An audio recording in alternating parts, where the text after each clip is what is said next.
Thank you. Moving on.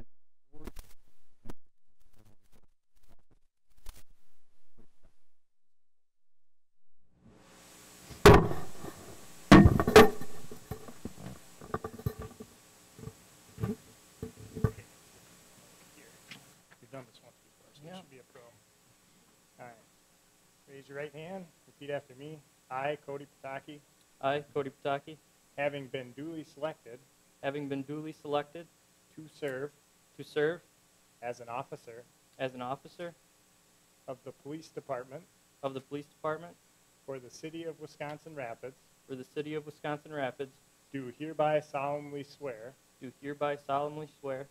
that I will support the Constitution of the United States and of the state of Wisconsin, and will faithfully discharge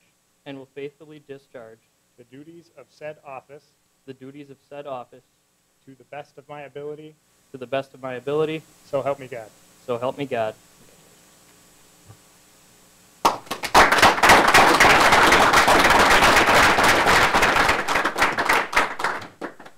Cody is now the third generation of law enforcement in his family.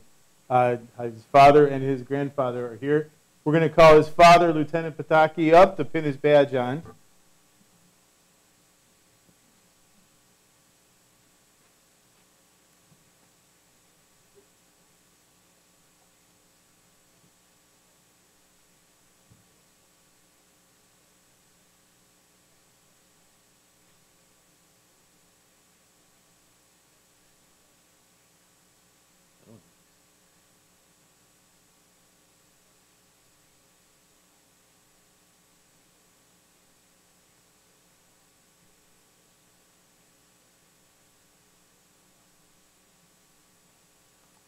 Congratulations.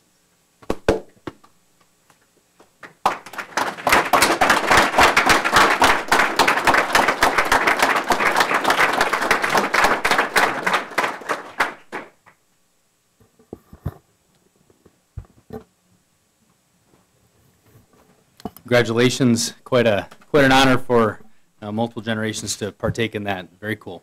Welcome, Cody, and wish the best of you and stay safe. Item number 5 on our agenda this evening is a reading of the minutes of the previous regular council meeting on January 16, 2018. Council members, what are your wishes regarding that item? Motion to accept the minutes. Motion by Zerflu. Is there a second? Second by Dolan. Any discussion, additions, or corrections to the minutes? See no request to speak. Please cast your ballots.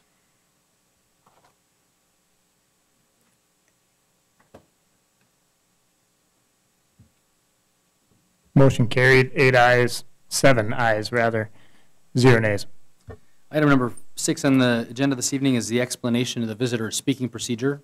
Individuals wishing to address the body may do so after being acknowledged by a council member, which they will only be allowed to speak to the body on behalf of an item appearing before us on our agenda this evening. Item number 7 is my report. Good evening, council members, staff, and those here watching from home. The Mayor's Youth Council is working on its next steps in the zoo project and are currently administering a survey to community members to understand what residents who utilize the zoo think about various proposed improvements and priorities within those improvements. The survey can be found on the city's Facebook page and city's website with the proposed master plan in draft form, which they are preparing to present to Park and Rec Commission to the Park and Rec Commission at their next meeting. I'll be sure to share that with all of you for your review and input as well. During this month's meeting, the Mayor's Youth Council not only focused on the zoo project, but started planning for next aquatics fundraising efforts, how they can assist with the new bike share program, which you're going to hear a little bit about tonight, and future support of the clerk's office with the elections day activities. Needless to say, they remain a busy group, now up to 23 members when we've welcomed our newest member from Port Edwards, as well as some additional members from Assumption. A subset of the Beautification Council has worked on the annual Bird City application, which is the resolution is in front of you tonight.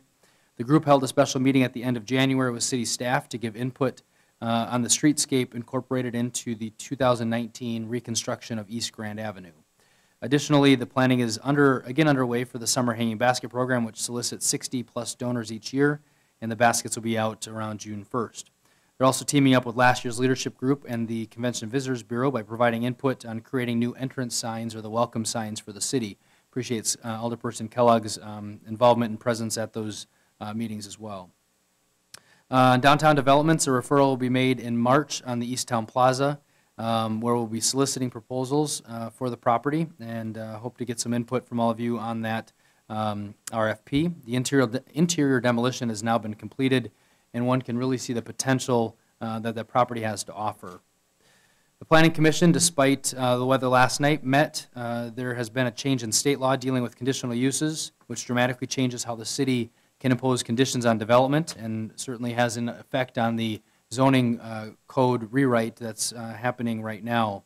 Previously, conditions could nearly unlimited, in an unlimited fashion, while reasonable, be imposed on development, such as take the Quick Trip project, for example, when there were a number of conditions that balance a lot of the neighborhood concerns. But now those conditions must be rooted in evidence, narrowing the options for the city when considering potential development and balancing the neighborhood concerns. An open house is planned in March for the zoning code rewrite with a date and location to be determined. On the East Riverbank Recreational Trail Project and bank stabilization, bids were opened on February 6th, and we're currently reviewing the lowest bids application and submittal, and we're preparing for an award of the project in March, during the March cycle of meetings. We've held a number of discussions with the DNR due to the fact that they didn't respond in a timely manner to our permit application, which was submitted actually last fall already. We believe we'll now have the appropriate permits to move forward, and more information will be forthcoming on this as to the bid and the lowest bid and further information about the phasing and those pieces.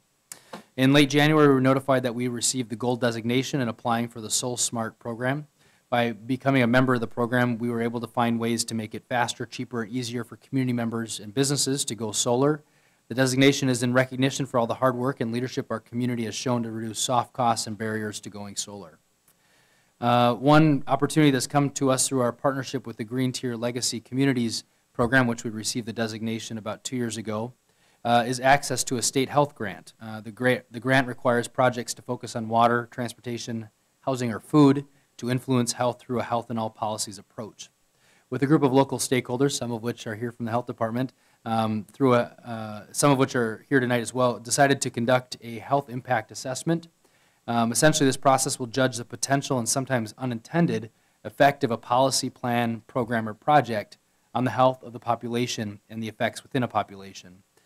The health in all policies approach identifies appropriate actions to manage those effects, and two potential areas of focus under consideration include the downtown riverfront development, specifically the plan that we adopted in 2009, work that has gone on since that adoption, as well as future work, and prioritizing such future efforts with a health focus, and the potential enhancements to our city's farmers market that it's currently being studied and analyzed through a group of community members, market vendors, and interested individuals. And as I mentioned each month, tomorrow is my monthly visit with the Morning Magazine show on WFHR, where I'll be joined by Adam Teagan, our Community Development Director, to talk about the many developments happening around the city. So tune in at 10 a.m. tomorrow on WFHR or online on their live stream. Since the last meeting, I held a discussion with the Wisconsin Rapids Area Senior Association Board, along with Joe Terry, where we discussed a number of the happenings around the Centralia Center and concerns throughout the city. I also assumed the role of second vice president of the League of Wisconsin Municipalities at our February board meeting, and spoke on a panel with other local electeds from the town of Grand Rapids, the county, and the state to discuss public service with the Heart of Wisconsin leadership session. Last week, recorded, actually appeared yesterday, I guess, my monthly Mayor's Minute on WSAU radio, where I highlighted Aspirus's Riverview's $25 million expansion to the emergency department, their birthing suites, etc., and held a morning coffee session at the Lowell Center to discuss various happenings around the Centralia Center. So thank you, and as always, happy to sit down and discuss any of the items I mentioned in the future. Item 8, my appointments to the various commissions, committees, and boards, attachment number 2 in your packets. Alderpersons, what are your wishes regarding that item? I move to accept the appointment. A motion to accept by Kellogg. Is there a second? And a second by Zerflu. Any discussion on the appointments? See no request to speak, please cast your ballots.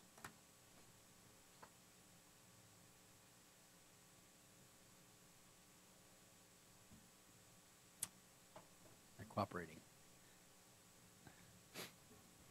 Motion carried. 6 ayes, 1 nay. Item number 9 is a presentation from members of the Wood County Health Department regarding the launch of a bike share program. Ladies who'd like to come up to the podium, make sure the microphone is on. You probably know the routine, having been here before. If you could just introduce yourselves, and we'll move into the presentation. Make sure your microphone is on. There should be a button at the bottom of the base. There you go. Thank you for the opportunity to come here and present to you. We'll be referencing a handout, which I believe you all have, a front and back. And we found it most appropriate that all three of us come to present. This process is very collaborative, and although we work for the Wood County Health Department, we did not do this work alone, and have been partnered with the city along the way for River Riders Bike Share. You may remember in June, the mayor received an award for the River Riders Bike Share program that's happening here in Wisconsin Rapids. So to give you a little bit of background, in 2012, 2013, some citizens decided that we should have a bike share program similar to what they have in large cities. So we started to investigate this as a coalition. The coalition is called Recreate Health. And it really focuses on improving the health of our residents as it relates to active community environment, built environments, and food systems. This piece of it relates specifically to the active community environment. And so with that, we launched a bike roundup, and we were able to get many bikes donated, and we worked then with the teen leadership program to refurbish those bikes, and here came River Riders Bike Share. After 3 years of having a lot of success, and as you can tell, the outcomes, the positive outcomes from that, we initially launched this program with the idea of it increasing recreation opportunities, and we learned very quickly that it was more than just about recreation, that it truly was helping to solve a transportation issue in our community for folks who struggle to have motor vehicles. And so the other unique thing about our program is that it's completely equitable, and it has been free up to this point. We've been noted as one of the most equitable bike share programs in the nation, and so that's something that we really want to carry forward as we talk to you about some of the new elements. And we also know that it's environmentally friendly. So when you talk about Sustainability Council that the mayor mentioned, that this bike share program and bike share programs in general are a great way to have environmentally friendly and conscious things moving forward. So what we did realize, though, after the 3 years, as you can tell at the bottom, we had over 700 bikes checked out, over 700 checkouts in that time. What we realized was that our program had outgrown itself, and we needed to figure out a new solution. And so Sarah's going to tell you a little bit more about that, and then Nikki's going to end with kind of some of our most exciting news as we work toward more community engagement.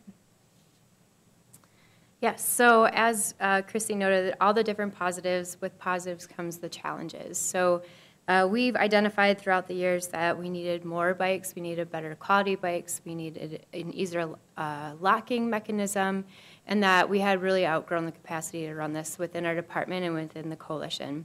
So we started to research different robust bike share programs throughout the nation, and landed on a bike share program called Zagster. So if you flip to the back of your sheet, there's a little bit more information and a graphic. And what Zagster is it's a more robust bike share program like you might see in the larger cities. However, how Zagster really totes is that it's customizable to a more rural community, because we are not Madison or Milwaukee or Chicago. So we have the ability to kind of scale the bike share systems to what our community needs, and also they have accessible bikes, so in terms of a tricycle, hand cycles, side-by-side tandems, and those are things that are identified through community surveys and different bike share workshops that we hosted for current riders and others who are interested in bikeability of Wisconsin Rapids. They helped identify what the needs were in our program and how Zagster can kind of fix and be the solution to our outgrowth of capacity and the different problems that were kind of coming up. So Zagster, it's a little bit spendy of a program, but compared to other bike share programs throughout the nation, it's about 1/4 of the cost.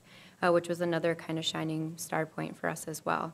So Recreate Health with the health of Wood County Health Department wrote for a grant, and we were very lucky to accept that grant.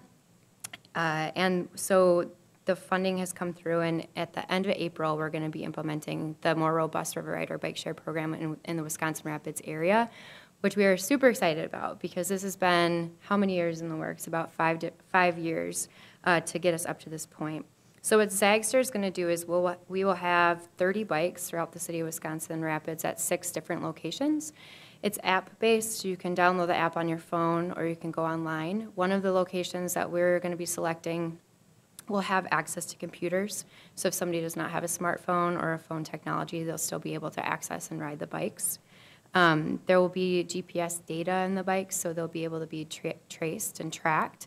And we're hoping to use that data to also inform further city like infrastructure improvements. We work with Adam Teagan, Joe Eichstead, Joe Terry to figure out what can we do to improve bikeability, walkability in the city of Wisconsin Rapids. I think that's a general synopsis. I don't want to talk your ears off because I know you have a ton of stuff going on tonight. But Nikki will update a little bit more about some other interesting funding that we've got and some more about the community engagement pieces to make sure people are part of the process as we roll this out. So Christy mentioned that this program has been touted as one of the most equitable rural bike share programs in the nation. So we wanted to make sure it stays that way when it becomes a robust bike share program. So we also wrote a grant to the Wisconsin Partnership Program through the University of Wisconsin School of Medicine and Public Health. And that grant focuses on equity, and we were chosen as one of the recipients of that grant. So that funding will be used for the accessible bikes that Sarah mentioned. So being able to have tricycles, hand cycles, side-by-side tandems, those sort of things. And then also making sure that the community is engaged in this process. We want to make sure that community residents have a voice in being able to select some of the locations, being able to choose which of those accessible bikes are best for them, and also being able to help us identify what membership options are best for this bike share program so that it does remain a program for all and not just for people maybe who can afford it. A lot of bike share programs often turn into being more for college educated, wealthy residents, and we don't want that to happen. We want to make sure that everyone is able to access this program. So that's what this other grant that we received will be doing. The first grant that Sarah mentioned will cover the bikes and the locations, and then this is more like supplemental to make sure that we are able to keep the community engaged and make sure that it remains an equitable program. Any questions? So there's some question about location and things, and so internally we met to discuss the project in the last week, and so there may be a need for further discussion depending on where the bike docking stations go, if they're in city parks or in other places, if it's a staff level review, or even they may have to come through the council as well. So there isn't any funding request of the city and any obligation at this stage, but there could be an opportunity to support improvements to the bike share if it's an overhead covering structure, or other ideas that are kind of being floated at this stage. So we'll have more information on that as it comes available. But it's a very exciting project. I mean, I think we're going to be one of the smallest cities to launch a robust bike share program. I think the testament to your work and so many other players, obviously, as you mentioned, that really came together to launch a no-frills, low-tech bike share program, and then obviously having it being recognized, is pretty neat. So I'm excited to see this happen, and I think it goes a long way to the investments that the City Council and previous administrations have made on riverfront trails and really emphasizing recreational opportunities. I really believe that it's a strength and an opportunity for our community as we go forward. So thank you for continuing the effort and seeing the vision. Any questions, council members? Thank you. Well done. All right, thank you, ladies. Item number 10, under new business, 10A, consider a resolution declaring June 2nd, 2018 and September 9th, 2018 International Migratory Bird Days for the City of Wisconsin Rapids. See the resolution attachment number 3. Very similar to previous years, council members, if you recall. What are your wishes regarding that item? I know one of the leaders of the project is actually one of Paul's election workers over at Centralia, so I don't think they were planning on being here tonight to speak, so happy to answer. We have a motion to approve by Rayom. Is there a second? And a second by Kubitschek, or Dolan, I guess, on the record. Any discussion? Seeing no request to speak, please cast your ballots.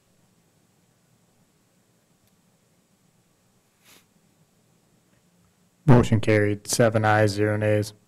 Thank you. Item 10A, appoint a member to the Waterworks and Lighting Commission to serve a 5-year term, which will expire on October 1st, 2022. And both individuals are in attendance this evening.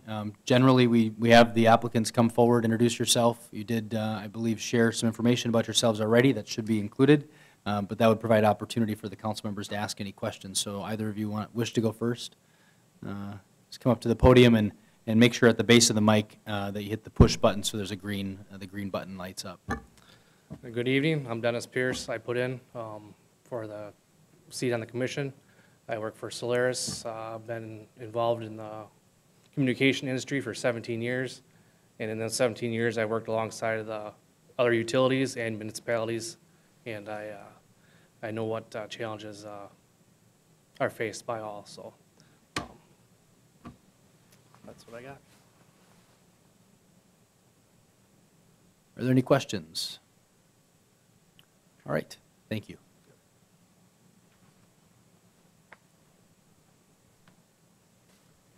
I am John Harper and reside at 3521 14th Street South.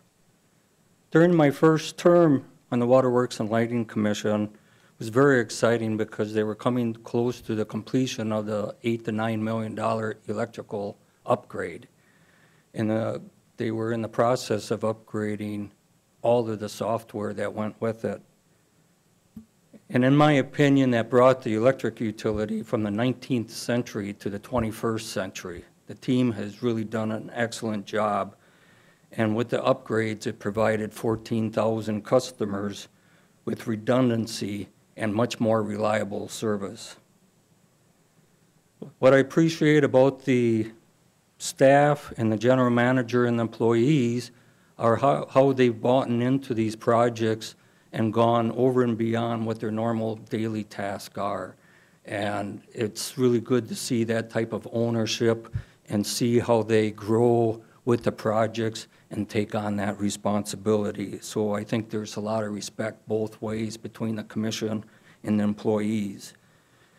And I hope that the city and the customers for the Waterworks and Lighting Commission really appreciate all the upgrades and efforts that Jim Brown has done since he's been here. It isn't only just the local utility.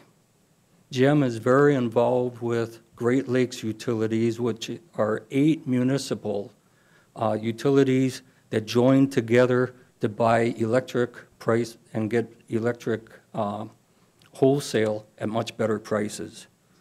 So he's very involved as president of the Great Lakes Utilities, along with he was a former director for the municipal energy utilities in Wisconsin, which are 100 members.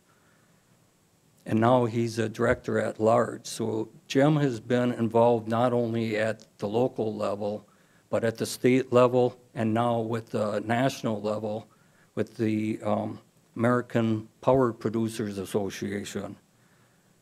So he's doing more than just local. He's on the forefront with regulations and trying to deal with that instead of after the fact. This has probably been one of the best groups I've ever been able to work with, and I just would like to be able to continue where I left off a few years ago. And I certainly would appreciate your support for this vacancy and appointment. Thank you. Are there any questions? Are there any questions for John? Okay. Thank you, John. Thank you. And because we are not, the vote has to be an open, we'll make it simple, and the first individual, well, I'll open the floor to nominations first, and then we'll move into the process, I guess. I nominate John Harper. Nomination for John Harper. All the persons are. I'll nominate Dennis Pierce. All right. I'll go ahead and close nominations since we nominated both individuals. To make it simple for the sake of the vote, I'm going to do them in the order in which they came up to the podium, from the left to the right. So the green will be for Dennis, and the red will be for John. So not necessarily the aye or nay vote, but the Dennis will be a green vote, and a vote for John will be a red vote. So if you could please cast your ballots.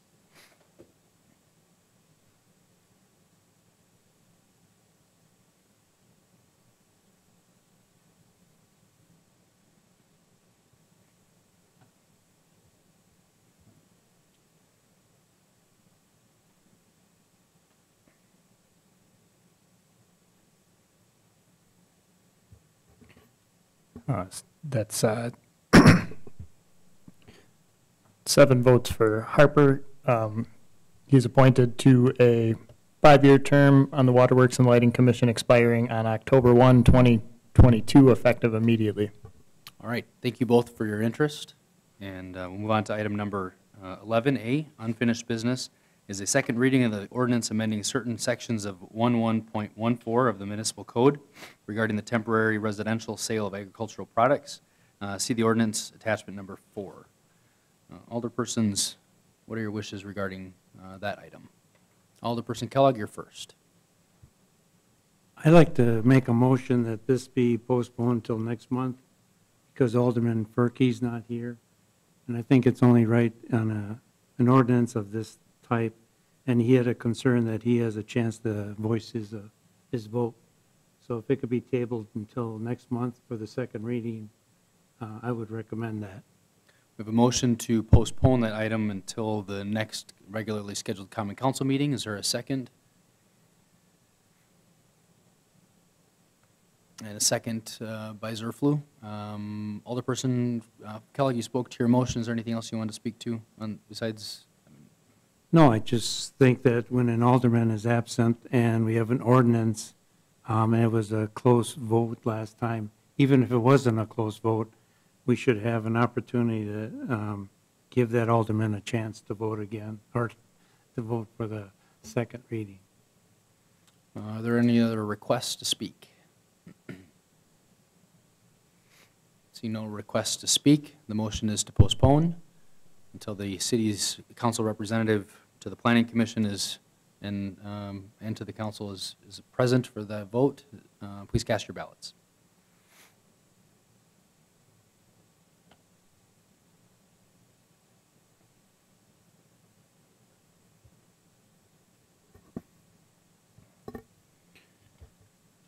Motion carried, 4 ayes, 3 nays. All right. So we'll move on to, and that just needs a simple majority vote, correct? All right. Item number 12, a report of the Planning Commission meeting held on January 15th. My tab here. The Planning Commission met at 5 p.m. on January 15th, 2018 in the first floor conference room of City Hall. Members present included myself, Shane Burkhart, Joe Terry, and Alderperson Todd Furkey. Absent and excused were Lee Tao and Fran Aaron. Others present is on file in the clerk's office. Item number 1 was an update on the zoning ordinance rewrite project with the consultant Civitech. Tim Schwecke and Charlie Handy from Civitech presented an overview of the process thus far, as well as providing a summary of the current draft code. 2 specific policy discussions were discussed: a decision-making authority for conditional uses, and what distance is appropriate for notifying neighbors of a zoning request. Other items discussed include cottage housing, downtown design district, landscaping, buffer yards, and outdoor lighting. No action was taken on this item. Item 2 was an update on the comprehensive plan update with the consultant Civitech. Tim Schwecke and Charlie Handy provided an overview of the importance of updating the comprehensive plan and ensuring it is consistent with the new zoning code and new zoning map. Item 3 discussed the potential adoption process for the new zoning code, zoning map, and comprehensive plan update. Tim Schwecke and Charlie Handy presented the next steps in the process, which will include a working session with the Planning Commission, a public open house, a public hearing, and recommendation from the Planning Commission and council action. And item 4 was adjournment, and the meeting adjourned at 6:30 p.m. I guess that concludes item number 12. What are your wishes regarding that item, council members? Motion to approve the report. Motion to approve by Zerflu. Is there a second? Second by Koth. Any discussion? Adam, did you want to expand at all on the concerns related to and the impact of the conditional uses? I know there was quite a bit of discussion amongst the council members about the preference of public hearings and things. Anything further that I may have missed in my report that you want to expand upon? Just that it's taken a little extra work, but we are still on track for, I believe we're targeting March 19th will be for the public open house. Again, location's still up in the air, but the intent is that that would be kind of a period where people can walk in and walk out, ask questions, get information from the consultants or staff. So that's the next logical step. But really the conditional use change, it really takes the city back a step. We have to completely reconsider how we look at zoning districts and other ways that we can determine what uses are appropriate where. Conditional uses were kind of one of the main ways that the city could keep control but still allow a wide variety of uses within a zoning district. With the changes at the state level, now we have to really kind of look at segregating the districts into smaller uses. In other words, instead of having one overall business district, now we're looking at maybe having 2 or 3, so that a commercial district that's closer to residential, for example, will have more limited uses versus one that's on A Street. So really trying to reframe and rethink how we look at that process. But our consultants have been on top of it, and we had very good discussion, as the mayor said last night. So I think we are still on track to hopefully get this wrapped up in the March-April timeframe. I think the one major impact that I see that really impacts the way we do business is the fact that just about every property will require rezoning if they want to do something different than what the property currently is allowed. So case in point, if our future land use map will likely not show any mobile home park parcels for mobile home park development. So if somebody wanted to do that, they'll have to rezone the property, and we all know how contentious and challenging rezonings can be. So I think it is a game changer, and I plan to speak with our representatives because I think it really is an unintended consequence of the state reversing something in a very quick fashion in November when the law was passed, really not understanding, I think, the impacts that this has. And so, of course, we're fortunate to be going through the zoning code rewrite.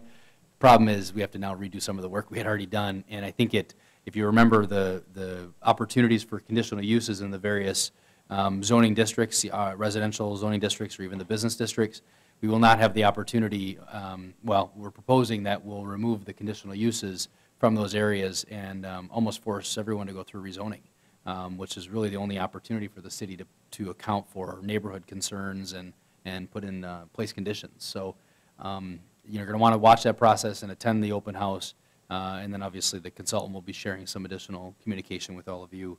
But just want to put you all on notice that it's quite a reversal. And I think if there was some further discussion about the potential of holding that simultaneous public hearing, this could be a reason to just revisit that because of the changes at the state level now, since since that's been adopted. So I think that covers it. There are no other requests to speak. So we'll move into a vote. Please cast your ballots.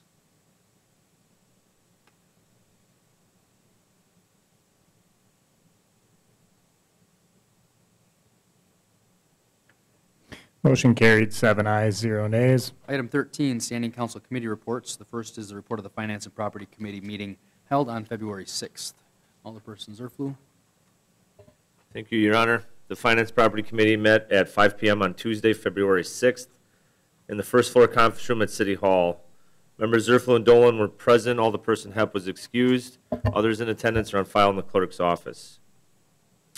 The meeting was called to order at 5 p.m. Agenda item number 2, consider for approval a request from the fire department to apply for a $232,429 assistance to firefighters grant. There was a motion and a second to approve the request for the $232,429 assistance to firefighters grant. If the application is successful, the city will match $11,621. That motion carried. Item number 3, consider for approval a recommendation from Statewide Services to deny a claim from Curtis Lund for damages to a residence located at 2350 First Street North due to a sewer backup. There was a motion and a second to approve the recommendation from Statewide Services to deny the claim from Curtis Lund for damages to his residence at 2350 First Street North due to the sewer backup. That motion carried. Agenda item number 4, review and consideration for approval permission to release the request for proposals for the Cranberry Creek subdivision development. There was a motion and a second to approve releasing a request for proposals for the Cranberry Creek subdivision development. That motion carried. Item 5, beverage operator license applications. There was a motion and a second to approve the beverage operator licenses as presented, and they are on file in the clerk's office. Agenda item number 6, audit of the bills. Motion and a second to approve checks 70604 through 70981 and manual checks 99600 through 99616. And that motion carried. Agenda item number 7, set next meeting date. The next regular meeting of the Finance and Property Committee will be March 13th, 2018 at 5 p.m. Agenda item number 8, in open session, the committee may vote to go into closed session under section 19.85, parent 1, parent E of the Wisconsin statutes, which reads, deliberating or negotiating the purchasing of public properties, the investing of public funds, or conducting other specified public business whenever competitive or bargaining reasons require a closed session. Sub A, in closed session, the committee will discuss negotiations and strategy regarding a development agreement with the Southwood County YMCA. The committee did not go into closed session and remained in open session. Sub B, read, the committee may return to open session and take action or make recommendations regarding a development agreement with the Southwood County YMCA or may adjourn a closed session. In open session, there was a motion and a second to approve a development agreement with the Southwood County YMCA. That motion carried. Item number 9, adjournment. There was a motion and a second to adjourn. Motion carried, and the meeting adjourned at 5:23 p.m. And I will make a motion for approval of the report. Motion by Zerflu and a second by Koth. Any discussion on the report?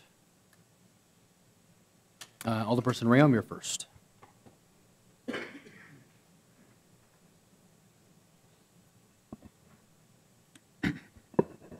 On number 8, with the YMCA, the developers agreement, what, or is there, and I've been told that there's no cost, I guess, with the city, with the YMCA, or is there a cost? Or can there be a cost? Enclosed in the developers agreement, any conveyance of city taxpayer dollars you're asking, like any cost to the city by there is no financial support conveyed through the developers agreement. Essentially, the primary component is the conveyance of the property between the former Yonkers building and the Centralia Center, which is about a triangular piece of property. And then the agreement to work on grants that either party may discover that could benefit the project, but that there was no commitment that if there was local cost share or any matching dollars, none of that would have been agreed at this stage. Yeah. Well, I guess I don't really care to have staff help with the grants, but the only part would be something like staff helping with grants or something like that. That would be a concern to you? No money involved. Oh, so you're not too worried about the staff assisting? You're saying it's the cash? Well, I really don't care for the staff assistance. Oh, I gotcha. really don't with that, but I wanted to make sure that there was no money involved too. So that's correct. Yeah, there is no cash support in the developers agreement. Thanks for the clarifying question. Are there any other requests to speak? See no further requests to speak or any questions. Brett's in the audience too if there are any further questions I see. Otherwise, if there are no further questions or if any alderpersons have the desire to yield any time, you can cast your ballots.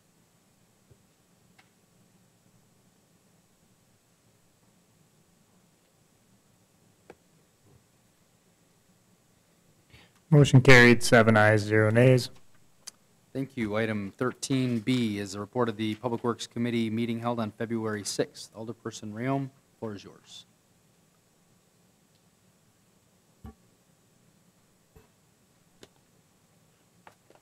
it's a long one this evening. The Public Works Committee met at 6 p.m. on Tuesday, February 6, 2018, in the first floor conference room at City Hall. All members were present. Also attending were Joe Terry, Joe Eichstedt, and Paul Shabilsky. Item 1, review the DPW report. The report was reviewed. The report can be reviewed on the city website, www.wirapids.org. Item 2, review and consider approval of the preliminary resolutions for municipal improvements, including sanitary and water leads, curb and gutter, sidewalk, permanent street surfacing, and concrete driveway approaches on A, Chase Street between 17th Avenue North and 21st Avenue North, B, Washington Street between 12th Street North and 15th, and 12th Street North and 315 feet east of 18th Street North. It is moved and seconded to approve of preliminary resolutions for municipal improvements, including sanitary and water leads, curb and gutter, sidewalk, permanent street surfacing, and concrete driveway approaches on Chase Street between 17th Avenue North and 21st Avenue North, and Washington Street between 12th Street North and 315 feet east of 18th Street North, and that motion carried unanimously. Item 3 was to review the referral list. The referral list was reviewed. Alderperson Kellogg made a recommendation to have item 6 of the list placed on the March meeting agenda. Item 4 was a motion to adjourn. It was moved by Kellogg, seconded by Rayom to adjourn. The motion carried unanimously. The meeting adjourned at 6:18 p.m. And with that, Your Honor, I move for adoption of the report. Motion to approve by Rayom. Is there a second? Second by Zerflu. Move into discussion. Are there any requests to speak? Seeing no requests to speak, please cast your ballots.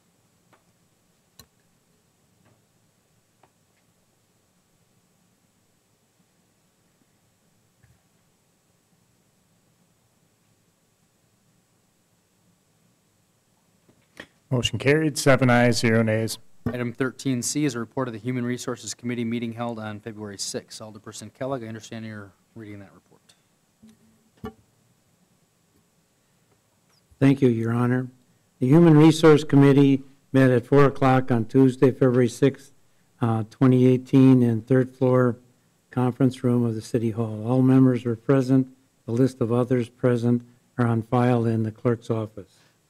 Number 1, call to order. The meeting was called to order by Chairperson Todd Ferkey at 4 o'clock. Number 2, introduce HR Director Dawn Urban, an update from Dawn on the HR department. HR Director Dawn Urban was introduced. Number 3, consideration of hiring a part-time seasonal position to assist with the airport management duties. This position will be funded as part of the airport management contract that the city has with the Southwood County Airport Commission. It was moved by Ferkey and seconded by Kubitschek to hold this item over until March Human Resource Committee meeting. Motion carried unanimously. That was number 4, consideration of a request from Ryan Giefer to hire a wastewater operator intern. It was moved by Ferkey and seconded by Kellogg to approve a request from Ryan Giefer to hire a wastewater operator intern with a position not to exceed 40 hours per week. Motion carried unanimously. See the attached job description. Number 5, consideration of the restructure of the HR benefits coordinator to a senior HR generalist position. Approve a job description and pay grade for the senior HR generalist position.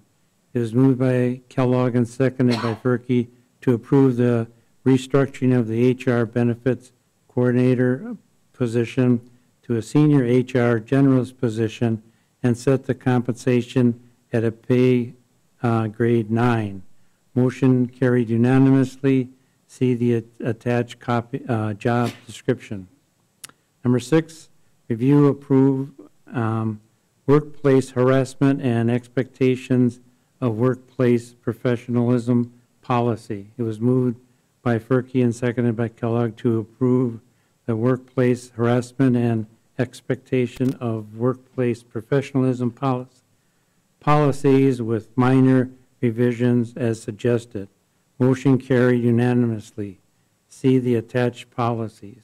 The committee may vote to go into closed session pursuant to Wisconsin State Statute Section 19.85, Paragraph 1, Paragraph C, considering the employment, promotion, compensation, and performance evaluation data on any public employee over which the governmental body has jurisdiction or exercise his responsibility. It was moved by Ferkey and seconded by Kellogg to go into closed session pursuant to Wisconsin State Statute Section 19.85, Para 1, Para C. In a roll call vote was taken. Motion carried unanimously. In closed session, the committee may consider a request from Alderman Kellogg to provide a stipend for City Attorney Sue Schill in recognition of her work in the Human Resource Department in the absence of the HR Director. In closed session, the committee considered a request from Alderman Kellogg to provide a stipend to City Attorney Sue Schill in recognition of her work in the Human Resource Department in absence of an HR Director. 8, the committee may vote to go into open session and may take action on a stipend for the city attorney. It was moved by Ferkey and seconded by Kellogg to go into open session. Motion carried unanimously. In open session, it was moved by Kellogg and seconded by Ferkey to compensate Sue Schill, City Attorney Sue Schill, $400 per month for 6 months.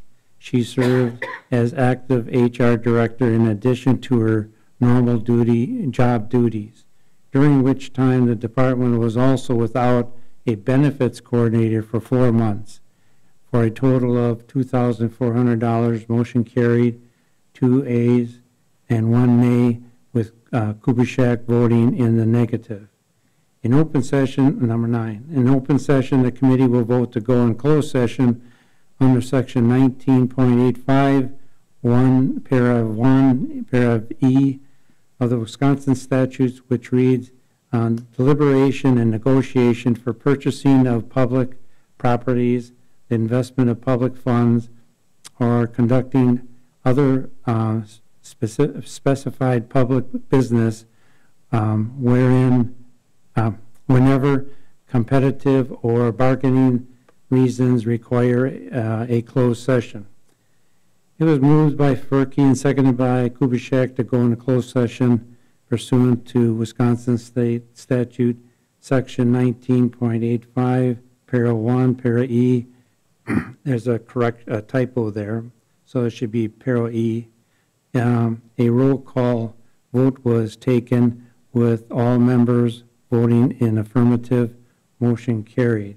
Number 10, in closed session, the committee will discuss negotiation strategies regarding a successor labor agreement with the International Association of Firefighters Local 425.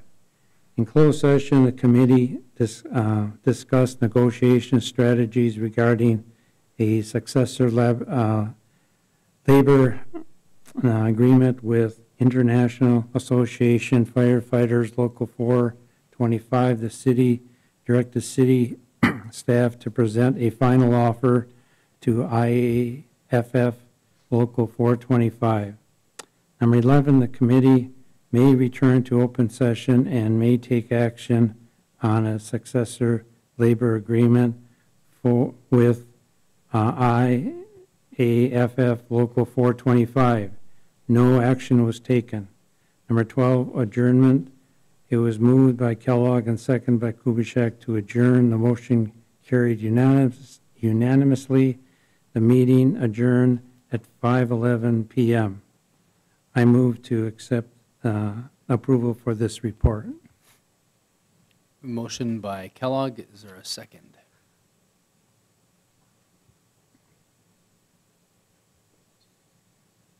Second by Zerflu. Alderperson Kellogg, the policies, I think there was a question on, you had called me earlier today about.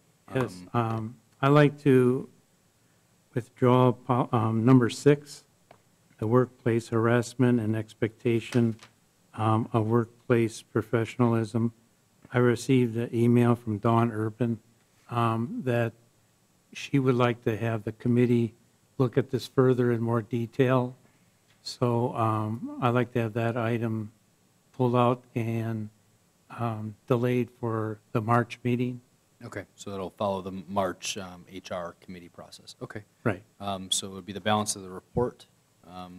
Did you have any other comments? No, Okay. I wanted to pull that one out. Very good.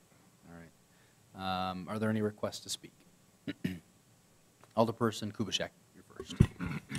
I would like to have item number 8 pulled out for a separate vote as well. Okay, so we've got items 6 and 8. So the balance of the report. Are there any further requests to speak? Seeing no further requests to speak, the motion is to approve the items with exception 6 and 8, sorry.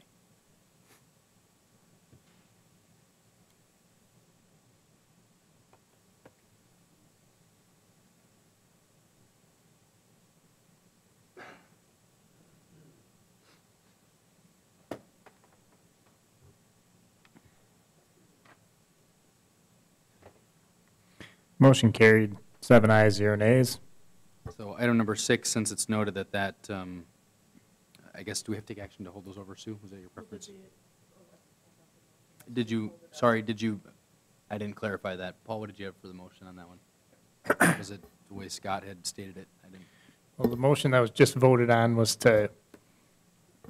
it was to hold out number 6, to approve the report, the balance of the report, holding out 6, and my understanding was that 6 would be delayed until, to take action on the March meeting. We should probably and then, officially, though, postpone it. Scott, do you want to make that motion? I'd like to officially postpone the review and approval of the workplace harassment and expectation of workplace professional policy to the March Common Council meeting. All right, so we have a motion to refer that back to the HR committee, second by Dolan. Any further discussion? Seeing no request to speak, please cast your ballots.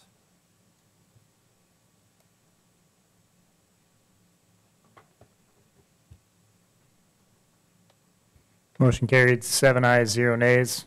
All right, that leaves the balance of item number 8. Alderperson Kellogg, actually Alderperson Kubaschak, did you want to, you requested that item be held out. Did you have anything further to speak to on that? Yeah, as far as holding out item 8, this isn't to dig at Sue. Regardless if it would be the elected mayor, the elected clerk, or whoever else, the way that this is presented to us and the public, it says that this is in recognition of the city attorney's work, which would be basically a bonus. We're not talking about compensation. You know, although I didn't really have a conversation too much with Sue on this, but I did hear her say that she was one way or other. I don't know. I don't know, you know, where this was, if it was asked by the city attorney, because there was that much work that was done on it. And I understand that the city has in the past offered some type of stipends, but usually it's done at the beginning with terms and suggesting we assume that you're going to work 5 hours more a week type of a thing, and it's agreed upon initially. But this is kind of after the fact, hey, you know, and Sue did a wonderful job. I was the first one to say that last meeting, but with an elected official giving out a stipends in the way that it's worded in recognition of this, this is taboo to me. I don't want to be anywhere closely related to this at all. So that's why I'm going to vote no, and we'll see if anybody else does. Thank you. Alderperson Koth, you're next. In my opinion, looking at this position, I think that this is compensation after the fact for the city attorney. I think what happened here was we had 2 vacancies that happened unexpectedly, which created a vacuum for personnel working in that area, and they needed somewhere to go. They needed some direction. And there wasn't anyone else left up there to really give direction other than maybe the mayor's executive coordinator, whose normal duties assist the mayor, or Sue, because Sue's office is right there. I think that puts Sue in the position to have to field a lot of questions and also do a lot of things, not necessarily that she may have been asked directly to do that, but it was just the situation of it.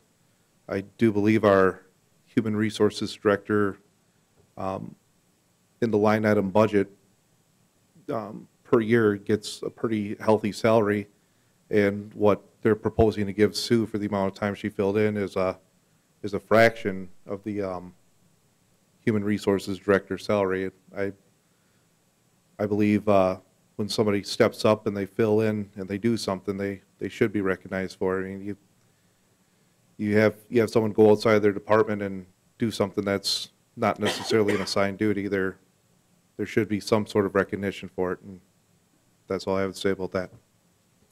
Alderperson Kellogg, you're next.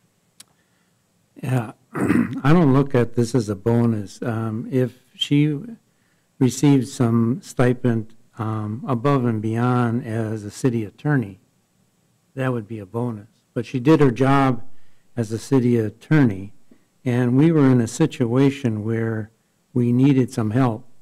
Now, we had alternatives that we could do. Like Alderman Cole said, there's, questions coming up in that department, and we didn't know how long that HR position was going to be filled. Now, if it was like a month, if it was 2 months, if it was 3 months, but it was 6 months, plus a second, you had HR benefits coordinator that was for 4 months. And as Alderman Coth mentioned, that this is just a fraction of the salary that the director of HR would get.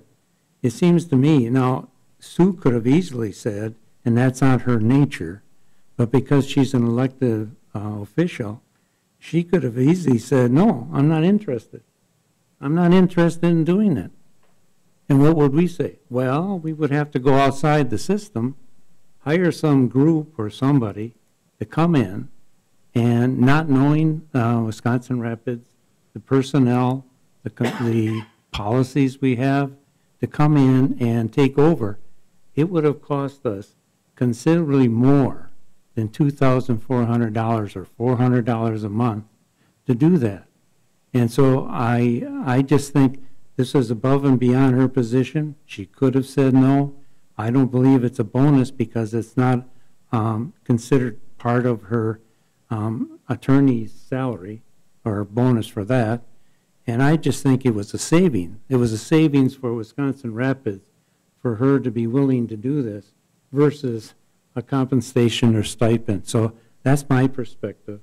And if we're going to have, hopefully, we don't have another time where people have to fill in, but if we turn this down, if I was an elected official, I would say, no, I don't have the time to do it, although I would like to. So that's where I'm coming from, my perspective. Alderperson Zerflu, you're next. Kind of to that same point, is there anything in the, I guess, job description, if you will, for city attorney, keeping in mind it is an elected position, that says that person is expected to take over the role of the HR director in an absence? Does anything exist? Okay. So that's kind of all that I was really wondering. Thank you. All right, there are no further requests to speak. There is no motion on the floor, by the way. I'll make a motion to approve agenda item number 8 as it's worded, to provide the city attorney with a stipend in the amount of $2,400. A motion by Zerflu. Is there a second? Second by Kellogg. Are there any further requests to speak? Looks like our screen.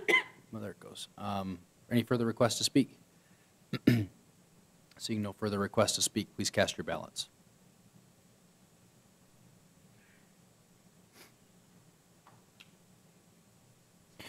Motion carried, 5 ayes, 2 nays. Moving to item number 14, miscellaneous reports. The first one is Southwick County Airport Commission meeting held on January 11th. Item 2 is the Police and Fire Commission meeting held on February 14th. Item 3, the Wisconsin Rapids Fire Department monthly update for January. Item 4, the Board of Zoning Appeals meeting held on February 13th. Item 5, the Park and Recreation Commission meeting held on January 24th. Item 6, the Ethics Board meeting held on February 8th. Item 7, the Committee of the Whole meeting held on January 15th. And item 8, the Wastewater Treatment Commission meeting held on February 7th. Alderpersons, what are your wishes regarding those reports? Make a motion to accept the balance of the reports. Motion by Koth, is there a second? Second by Zerflu. Any discussion on the reports? Seeing no request to speak, please cast your ballots.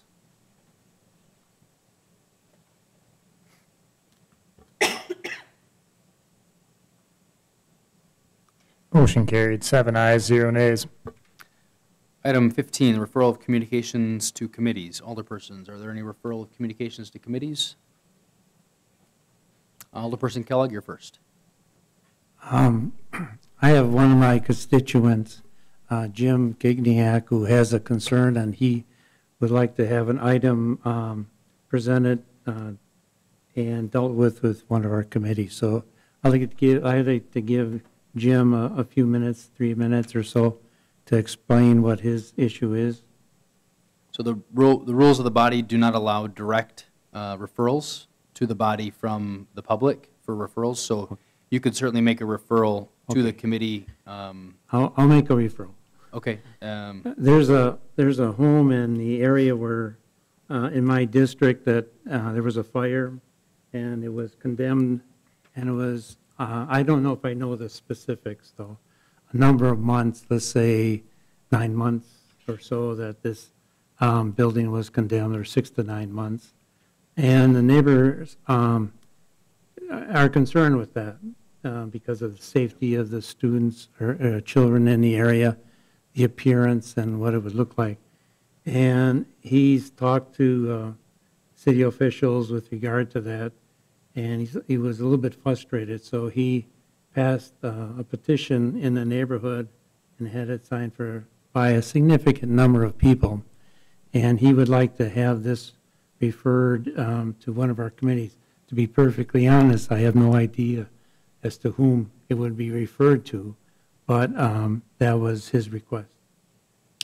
Thank you. I'm assuming it would go to Finance and Property, but generally first through the appropriate department, so likely through Community Development, since they would deal with condemned properties and the like. So I think further discussion can be had with the director and appropriate referral thereafter after it's reviewed. Okay, thank you. All right. Are there any other referral of communication to committees? Seeing none, I'd entertain a motion to adjourn. Got a motion by Zerflu. Is there a second? Second by Dolan. All in favor? Aye. Any opposed? We stand adjourned. Thank you all for being here, and have a good rest of your evening. And go vote. It's election day.